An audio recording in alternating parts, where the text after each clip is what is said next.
Hi there, I'm Jen, this is Remembered Reads, and this should have been my wrap-up for the Latinx-a-thon, which is the 10-day readathon that coincides with the first 10 days of Latino or Hispanic Heritage Month in the US. I originally heard about this readathon from Yvette from Book Cave and Priscilla from Bookie Charm, but there are a whole bunch of hosts. I will link to everybody down below.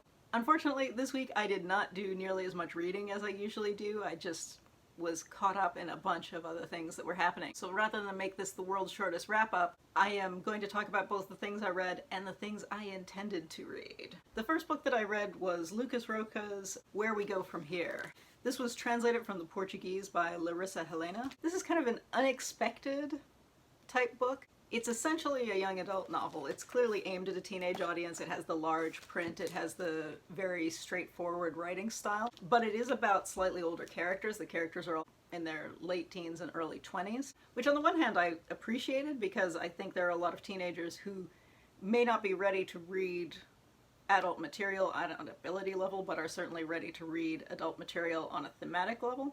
So I appreciated that.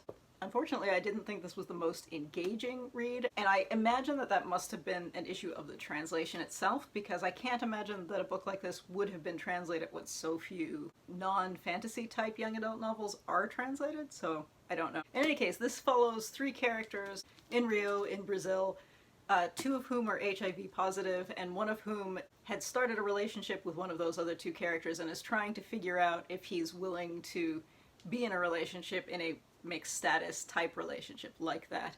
So it is dealing with some fairly heavy emotional topics because the one character has just been diagnosed and the other character is having this romantic drama with this person that he's interested in but who doesn't know if he wants to deal with a lot of the social baggage that is involved in that. Because the book does deal with the fact that people who are on treatment are essentially not transmissible, and it is not like it was in the 80s. However, a lot of the mentality is still out there, and so all of these characters are kind of dealing with that, which is a really interesting topic, and I was enthusiastic to see how something like that would be written both for a younger audience and as kind of an issue book of this type written in the current day, because I feel like we used to see more HIV-themed teenage novels 20 years ago, although I don't follow it that closely, so maybe it's just that I haven't noticed. In any case, I liked the idea of this a lot more than I liked the execution, and as I said, it's purely a matter of the writing style, and I cannot say whether that was the translation or the original, because I do not read Portuguese. So this is a challenging one, because again, I fully appreciated what this is trying to do in terms of the topic and the audience, but genuinely, I was reading this, I had taken my dog to the vet, and because of COVID, you can't go in with them, so you have to wait in your car, and this was what I was reading in the car. If I were reading this at home where I had a choice of changing books, I don't know that I would have even finished this because it's just not particularly engaging, which is a shame because I think it's a topic and, frankly, a setup that deserved something more engaging and that's worthwhile for the audience that this is intended for. The other book that I managed to finish was the BreakBeat's Poet Collection Volume 4, which is a multi-volume collection of poetry from Haymarket Books, which is a independent publisher that's focused on, what does their mission statement say? Fighting oppression, fighting for a better world, etc. Volume 4 is called LatiNext, and it is specifically poets from Latin American backgrounds, primarily living in the United States, although not exclusively, but primarily. And the poetry is primarily, but not exclusively, again, interrogating that element of identity and history. As with any poetry collection that is 300 pages long and features many different poets writing on many different topics, some of this I found more engaging than others. The best of them did give that feeling of having the author start a conversation, and I think that is what the best poetry does. So overall, 2 thumbs up. I quite enjoyed it. I felt very engaged with it, which is always something I appreciate with poetry. The only complaint that I would have about this is a formatting complaint, and that is that most of the poems in here are primarily written in English. Some of them go back and forth between English and Spanish, but there are a couple that are presented both in Spanish and in English, and in those they're presented separately one after the other, and I always feel like in poetry, when it's in translation or has been written concurrently in 2 languages, it's so much better to have one language on one side of the page and one on the other, so you can look at both of this at the same time. So I really thought it was too bad that it wasn't written that way, because I did find myself flipping back and forth between the two. And I mean, that is a minor complaint, but I do feel like if you're presenting the same poem in two languages, you ought to be able to look at the two. I don't know. That's a formatting issue. If you are a fan of poetry and you're looking for more modern poetry to read, I think collections like this are great because they do introduce you to a lot of different poets, most of whom I had never heard of even before, so it was great to gain a little bit of familiarity and fold over some pages where there are poets that I'm going to look up and see if I can find more work from. Alright, as I mentioned, I had an idea that I was going to read more, and since I didn't do a TBR, but I did have an idea of books I was going to read. I figured I'll talk about them so that this doesn't have to be a 2-item video. I was going to read Gilbert Hernández's Julio's Day. He is one half of the Hernández brothers of Love and Rockets fame.